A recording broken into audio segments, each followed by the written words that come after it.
Today's topic is going to be the 5 worst things that you can do with your credit card.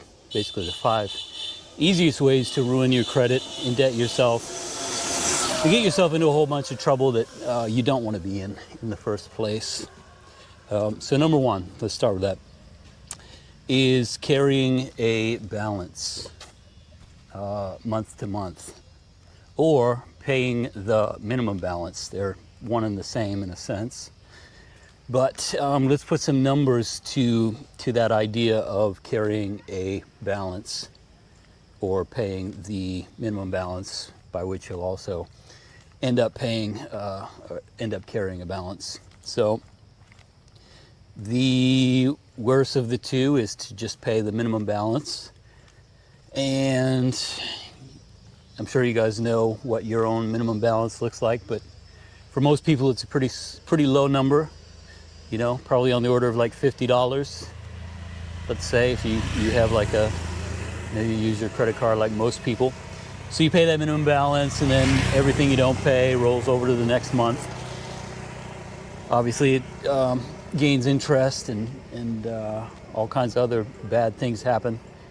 And then your debt balloons. So that's basically the worst thing you can do. Not the worst thing you can do, but I would say basically the worst thing that most people do, because a lot of people do this.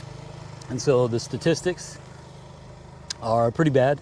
About 15% of all credit card users do that. They just pay the minimum balance every month. And so, you know, if you have a $1,000 credit card, if you rack up $1,000 of credit card debt in a given month, maybe you pay $50 for that minimum balance, and then $950 rolls over, gets the interest. You get the idea.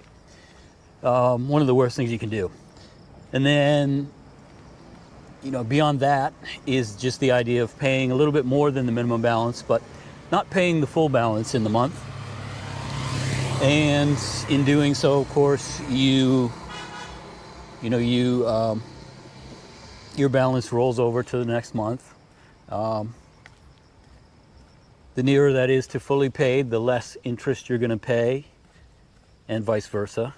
So what are the statistics on that? It's about 50% of all Americans who have a credit card, they are maintaining a balance. So they don't pay it in full each month, which is a pretty scary thing. And it's part and parcel of the reason that, you know, we have 1.1 trillion in credit card debt today, and it's part and parcel of the reason that the average American credit card holder has $6,500 in credit card debt. So that's the worst thing you can do, right? One of the worst things you can do anyway. The number 1 on this list. So that sort of implies, right, that 50% are doing what I would say is the smart thing to do, and paying their balance in full. But anyway, that's the number 1 issue. And so that leads me to number 2, which is sort of a natural thing to talk about given what we were just talking about, paying balances and paying minimum balances. And again, it's about 50% of Americans roll over a balance month to month, and about 15% of Americans pay the minimum balance. So that begs the question, how many people simply don't pay anything? How many people miss their payment? How many people are delinquent? Well, the statistics are that the one that I read most recently, I think it was from June, is that 3.25% of credit card holders are delinquent. And so that means they have an unpaid balance that's 30 days or more overdue. Obviously that's worse than number 1, but it's going to, hurt you more. But those are 1 and 2. Those are the 2 of the worst things you can do. So number 3 is sort of correlated to the other 2, but spending beyond your means. So as simple as this sounds, it's definitely a problem. What you need to do, obviously, is budget. You have to really look at what a credit card should be used for. It should be something that you're going to be able to pay month to month. And that means basically you got to have a budget. You got to know what you can spend, right? Credit card isn't a tool to go out and spend more than you should, more than you have. It's a tool to build credit if you're using it responsibly. Anyway, not knowing your budgeting is a huge issue. So spending beyond your means. Uh-oh, we have a friend following us. Now get out of here. I don't know what you're trying to do. I guess that was my fault. I whistled to him. Anyway, on to number 4, which is how many credit cards you should apply for at once. The answer is 1. So that's the 4th mistake, is applying for too many credit cards at once. Anything more than 1 is a mistake and is going to hurt you, because you're going to get a hard inquiry on your credit. And I know that a lot of people watching this, and a lot of Americans, will still make this mistake under the kind of false logic that, I should apply for at least 2 because, well, what if 1 rejects me, right? Then what'll I do, right? I need at least a backup plan. But the point here is that you're going to get hard inquiries on your credit, and you do get a hard inquiry on your credit when you apply for a credit card, and you want to minimize those because they will ding your credit. Essentially, you want like 3 or 4 hard inquiries on your credit annually, and if you're doing like 2 at a time, you're going to very quickly reach that maximum, and you're going to ding your credit in the process. So basically, if you need more than 1 credit card, you're really going to have to take your time, actually. So I think the rule of thumb is that you should basically apply for 1, and then you have to wait another, usually 90 days, to apply for another. So that's kind of the rule of thumb, unfortunately. But if you're using your credit cards correctly and appropriately, you shouldn't be having to try to use this to make up for things that you want to buy that you can't afford. So, that's just the rule. That's just how it goes. So 1 per 90 days.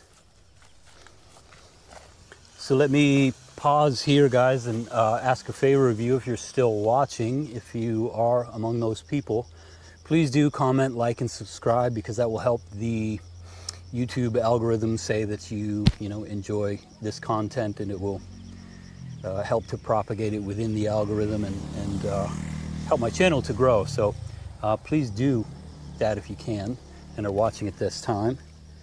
And so that brings us to number 5, which is the utilization ratio, which you may or may not have heard of.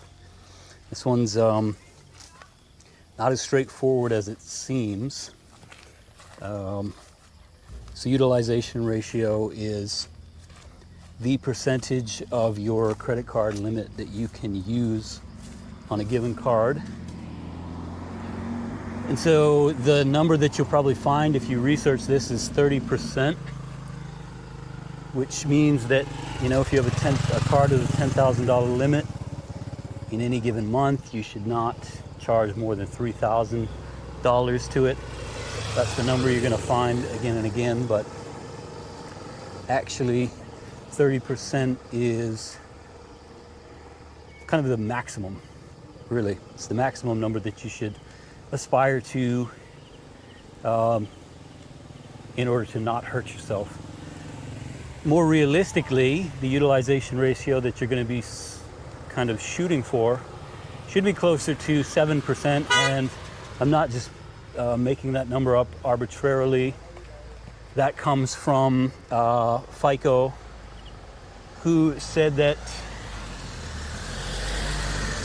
in a recent study, they said that people with a credit score of 800 or higher have a utilization ratio of approximately 7%. So that's probably where you want to be. You know, you can do the math on that. If you have that same $10,000 credit card limit that I referred to earlier, don't put more than 700 on it a month if you really want to shoot for that 800 score. So that's it. That's the 5 right there. So I'll just summarize again. Again, number 1 is carrying that balance month to month. Pretty bad idea. Don't just pay the minimum balance. You know, do whatever you can to pay in full each month. So that's number 1. Number 2 is worse than that, which is not paying, being delinquent. Again, those numbers are 15% of people pay the minimum. About 50% of people carry a balance month to month, and about 3 to 3.5% of people are delinquent on a monthly basis. So that's 1 and 2 anyway. So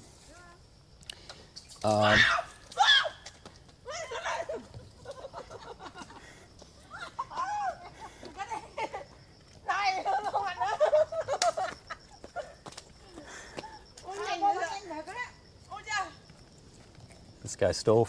Don't steal from me, man. Get away from me. I don't want. What was I saying? Those girls were screaming bloody murder. Sorry. So number 3, lost my train of thought here. Oh, so establish a budget. You need to know what you can spend. Same idea, staying within your means, right? Don't extend yourself beyond what you can pay. So number 4, apply for 1 credit card at a time. Number 2, wait 90 days between applying for credit cards. And then number 5, again, is that utilization ratio. The number that you're going to find online is 30%. Use 30% of your limit, but that's really the upper limit. Again, FICO says that people with an 800 credit score utilize about 7% of they have a utilization ratio of about 7%, so they utilize about 7% of their limit on a monthly basis, and that's it. So I hope you guys have found some value in this. I hope that clarifies some questions that some of you may have had about credit cards and how to use them and what are the kind of most damaging things that people do with them. But I'm going to leave you guys with this great view right here. And again, please do like, comment, and subscribe. Help me to continue to grow. And until next time, I'm Alex, and this is Alex Walks and Talks Debt.